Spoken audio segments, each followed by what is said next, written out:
Studio Ervo and Bonfire Press present Essence House by Eric J. Cockrell and Chuck Pino. Read by Michael Goodrick. Chapter 7. No Pressure. I have a really stupid idea, Tim started, breaking the silence from the long car ride back to New York State. He had turned down the radio and was leaning over to look at Tristan, who was lazily drawing doodles on the cold passenger side window of his car. Tim had been driving for hours now, and the two were in complete silence for most of it. Everything had gone well enough with Elise and Sean, but the text from Barnabas excited the two enough that they had planned to head back home the very next morning. Most of the ride had been Tim driving and trying to work through everything that had happened and everything he had learned. There were too many questions and never enough answers. He was heading towards getting some from Barnabas, but that just wasn't enough. "It seems to fit the theme of our adventure so far," Tristan quipped, not turning to look away from the window just yet. "Good, then maybe it's time for me to do something dumb." He sucked in a quick breath and blew it out loudly. "I want to go back and find out what happened to me at that bar." Tristan twisted his head towards Tim and shook it violently. "No!" he proclaimed. "Yep, that was about the best that was going to go," Tim said, nodding as he kept an eye on the oncoming signs. "Like I said, I know it's stupid, but I have to do it. We don't know what happened to me, but we do know that Barnabas is going to give us answers, and that he was there back then. If he can tell us how he knew we were there, and I know why it went bad, maybe we could start to understand what we're dealing with here." Tristan was silent. He had been desperate to save his mother and aunt and uncle, but he had thought it through. He had done research, tried to figure out the best way to do things, everything. Tim was going in less than half-cocked, and Tristan wanted to make sure that his defense against his cousin's recklessness was thorough. "Something big is going on here. Jessica is involved somehow. Your dad has some issues that I wouldn't be surprised are all wrapped up in this too. All I want to do is make sure that we can use the house and the stick properly, the way Elise says she and the rest of the family have done all along. So if we go back, we can maybe see what happened to me and better understand what not to do." Tim slowed down a little and took the oncoming exit off of the highway towards a truck stop. The blow of a truck horn sounded as a compact car bolted out from the exit lane in front of them and cut off the truck, carrying a flatbed loaded up with pallets of bricks. Tim took his time, turned into the parking lot, and drove the car all the way down to the very back to park, beside a sky blue Freightliner and its trailer. Tristan was adamant. "No, Tim, this isn't a great idea at all. You said you didn't want to go back again, and now here you are just leaping into the next jump. That doesn't make any sense at all." "This is the only way to get answers about what happened, Tristan. I'm tired of hearing from others and being told what they think they can trust us with. Rick kept it a damn secret from us. Elise didn't tell us until we found out about it. And now Barnabas is going to bring us in and talk to us. But is he going to tell us the whole truth? Probably not, no. We gotta find our own truth, Tristan. That's the only thing that does make sense," he exclaimed. "No, that's not going to happen. At least, not until we know more. I promised myself, and then I promised you, too, that I wouldn't go back. Let's go to Barnabas, find out what he knows, and then we can figure it all out from there." Tristan felt like he was trying to talk Tim off from a ledge, and Tim's reactions only seemed to hammer that point home. "You know what? Yeah, let's talk to Barnabas." He pulled the keys out of the ignition and tossed them to Tristan, who caught them clumsily. Tim tapped the button to pop the trunk. "I'll meet you there. I just have to do something first." Tim dashed to the trunk, grabbed the walking stick, and stamped it into the ground. He closed his eyes, planted his feet, and imagined the exact moment and place he had known he wanted to go back to. His breathing was steady as he focused the entirety of his being on his task. Tristan burst out of his door to confront Tim and talk sense into him. He found his cousin standing perfectly still, as though meditating. "No, you don't," he called out as he rushed Tim and attempted to bowl him over. He hit the dirt and scrambled to pry the walking stick from Tim's hands. Tim and the walking stick were nowhere to be seen. "Son of a bitch," he said, slamming the ground with his fist. Tim felt his cousin push him and took a few steps back to try to regain balance. He threw his arms out and felt his right arm slam into a body. He opened his eyes, expecting to see Tristan laid out on the ground. Instead, seeing a little brown-haired girl barrel her bike into another man and then steer off across the street and fall into a heap.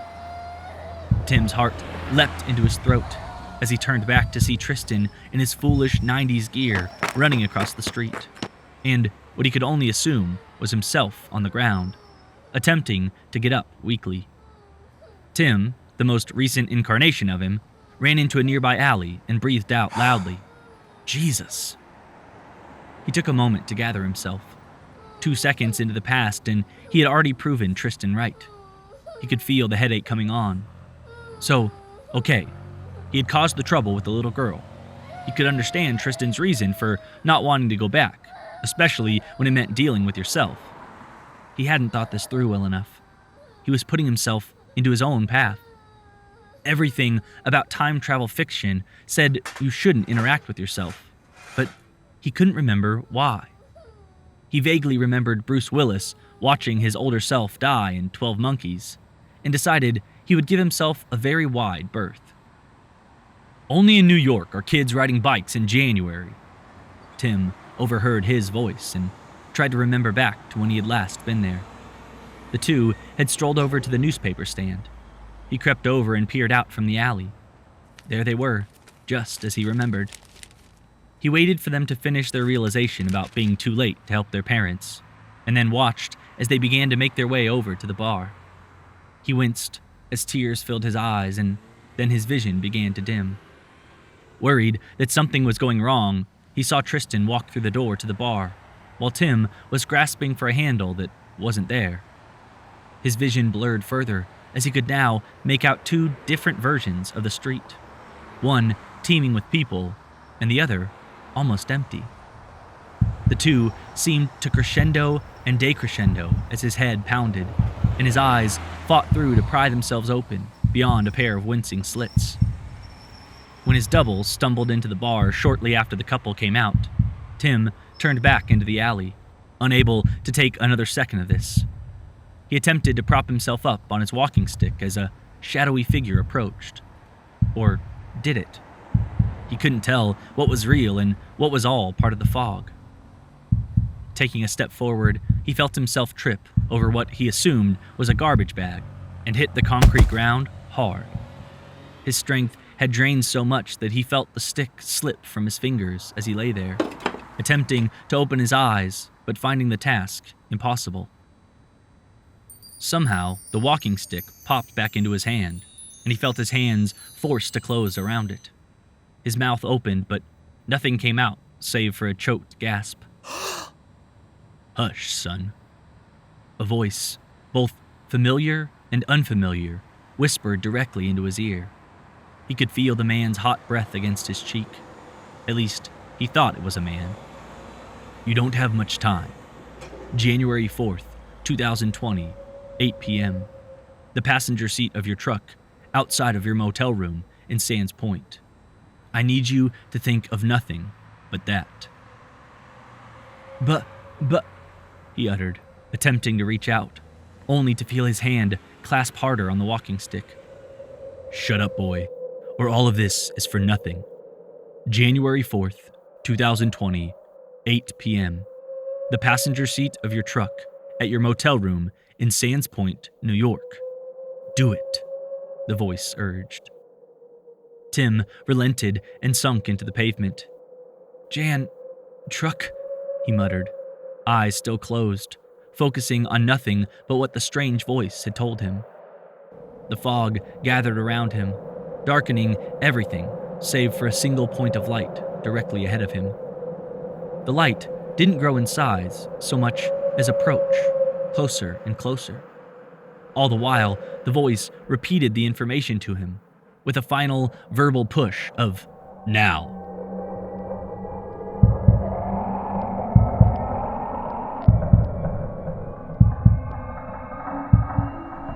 "Barnabas!"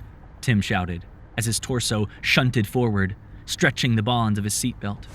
His forehead clipped the visor, and he sat back, wincing in annoyance. "Good," Barnabas responded, looking over at Tim with a slight smile. "I was worried I was going to have to find some way to wake you." Tim, confused as hell, looked down at himself to see if anything was out of place. He was sitting in the passenger seat of his truck. His clothes were fine, but the walking stick was nowhere to be seen. "The walking stick," he exclaimed, "is safely tucked away in the back. Don't you pay it any mind, son. You're going to be fine, so long as you don't thrash about and cause an accident." Tim relaxed some, his head feeling clearer than it had in a long time. He peered over to the strange old man driving his truck. This man had been an enigma since day one, and here he was right when Tim needed him most. He took in a breath, suspicious of what could have brought Barnabas here. "Let me guess, you're here to help me, but you can't explain why or how, and now I'm on my own again?" Tim huffed in annoyance. Barnabas laughed. "Quite the opposite, kid. I pretty much work for you now. I can explain an awful lot and plan on doing it as soon as you think you can handle it all." Tim was a little embarrassed and calmed himself some. "Oh, well, that's good. And weird. How do you work for me now? I don't run Essence Corners anymore.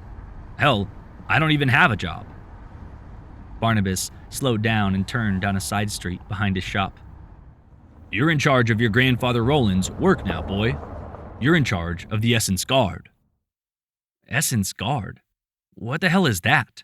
Tim exclaimed, curiosity taking him over. Barnabas parked the truck and lightly tossed Tim the keys. "Roland was always a dramatic old coot. Step into my office, and this'll make a lot more sense."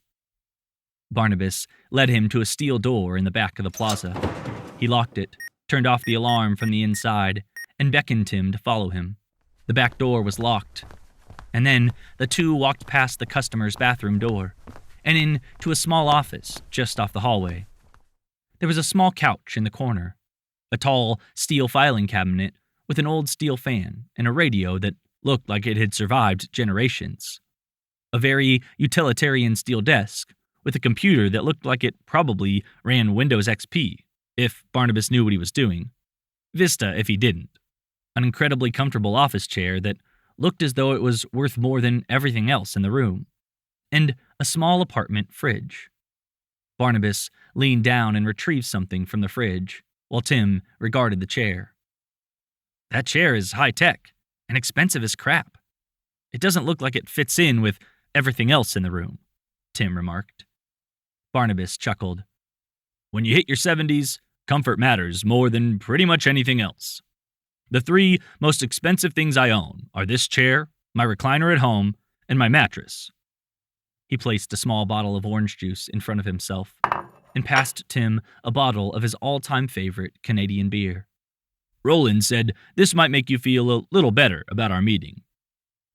Tim's mouth dropped a little when he saw the brand and reached for it with excitement. The best he'd enjoyed recently was a 6-pack of Bud with Sean and Tristan in celebration of the new baby.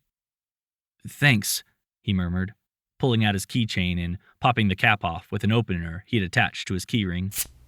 He tossed the cap into a small wastebasket beside the desk and sat down on the couch. "How did you know?" he asked, before taking a long, satisfying swallow. Barnabas pulled out a key, unlocked the bottom drawer of his filing cabinet, and pulled out a file. He held it up for Tim to see and placed it on the desk in front of him. "Your grandfather's notes were incredibly accurate and detailed. I went out and bought that beer right after you came into my shop the other day," he said with a smirk. Tim ignored the beer for a moment and reached out to retrieve the file. "You mind if I look through it?" Barnabas placed his hand down on the file and grimaced. "Now, that's where things get sticky, Tim." The younger man leaned back and took a swig in disgust. "I damn well knew it." "Oh, hush," Barnabas hissed, opening the manila folder and pointing at the sheets of paper inside. "You have to trust me, all right? I've been holding on to this for 50 years now. Everything you need to know going forward is highlighted. The rest is my instructions and explanations, so I make sure that things go on as they should. I'll tell you what I can, but the rest has to happen as it's supposed to. If I tell you what happens, you won't act natural, and you might get smart and try to change things. We can't afford to screw this up, you hear?" Tim sighed and took another smaller sip. He nodded. "All right, well, give me something, anything, so I can trust you." Barnabas looked mock hurt. "I just saved your life less than an hour ago, though it was 25 years ago for me. I even left your cousin a note at the hospital so he would know to get you back to Essence House. I must have looked a lot better back then," he said to himself, smiling. Tim looked and nodded.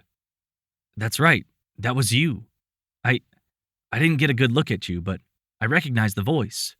You knew exactly where and when I was going to be. How?" Barnabas tapped the papers. "Detailed notes, my friend. I'm sorry to say, we don't all have a magical staff. Some of us just rely on really good bookkeeping." His response was almost instantaneous, the question leaping from his lips. "Okay, but how did you get those notes? And how did someone know that accurately what would happen?" Barnabas had taken a sip of his juice and replaced the lid. "That's all your grandfather. He befriended and recruited me young. He was considerably older than I was, but he was always good to me. He gave me the loan to start this place, interest-free." Tim was shocked. "Interest-free? Rick wouldn't have let you get away with that if you were his own kid." Barnabas scoffed. "That prick wouldn't give money to a Girl Scout unless the cookies were already in his hand." He sighed and waved his hand. "I'm sorry, I shouldn't talk about him like that. He was a good kid before the crash." The two sat in silence for a minute, quietly enjoying their drinks. Tim let his thoughts swirl around in his mind. There were so many questions, and yet he wasn't sure which ones really mattered. "How about an easy question? What is the Essence Guard?" Tim asked nonchalantly. Barnabas smiled, still lost in his thoughts, as he answered. "That is all your grandfather's doing. It all starts with the magic of the walking stick and the house. He called that magic the Essence, thus Essence House, etc. He knew that the time was coming when the Essence would need to be protected. So he gathered up all of the information that he had into a file and entrusted it to me. I, in turn, chose some friends that I could trust to help me in my endeavors. Everyone has their jobs to do, and it's up to me to make sure that they do them." Tim nodded along. "All right, that makes sense. So you're basically like the manager then? So what's my job?" "You're the linchpin, Tim. Moving forward, you're the one that will lead things, and hopefully fix whatever is about to happen." Barnabas sounded slightly shaken by this information. "Wait, me? What about Tristan? What happens to him?" Tim was beginning to become agitated again. "Son, I can't stress this enough. What is going to happen has to happen. I can't speak to the fate of anyone, whether I know it or not. All I can say is that you are the one that things will depend on. Tristan has his own path." He seemed saddened that he had to give this information. Tim stared at his drink hard. If this information was coming straight from his grandfather, he had to trust it and hope that his cousin and everyone else would be okay. Hopefully, if he followed the few instructions he would get, that would keep everyone else out of trouble. "All right, Barnabas, I give up. I don't know you that well, but I trust Grandpa Roland. What do I need to know right now?" Barnabas smiled, turned around and reached into his filing folder to extract a small white envelope that looked weathered and worn, but was still sealed tight. The name Timothy Edmund was inscribed in beautiful calligraphy on the front. "That's it. That's what you need to know, straight from your grandfather." Tim took the envelope, turned it over, scanned it for any information, of which he found none. "All right, so I guess I go read this, do what it tells me, and then when it's done, I'll come back and get the next envelope?"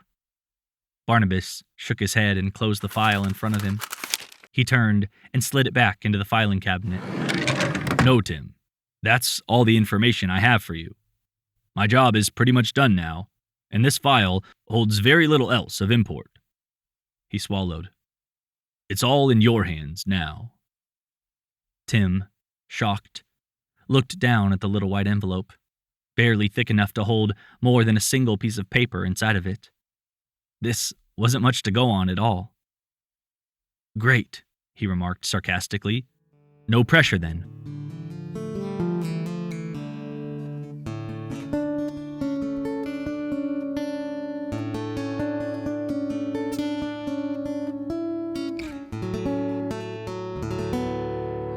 Theme music by Carol Cockrell. Hey, this is Eric Cockrell. And Chuck Pino. The creators of Essence House. We're really excited that you took the time to listen and hope that you enjoyed it. We'd love your support on Patreon. $2 gets you 2 episodes a month, along with bonus commentary and our monthly chat show. Visit essencehousestory.com and seriously, thank you so much for checking out our series. We're really excited about it.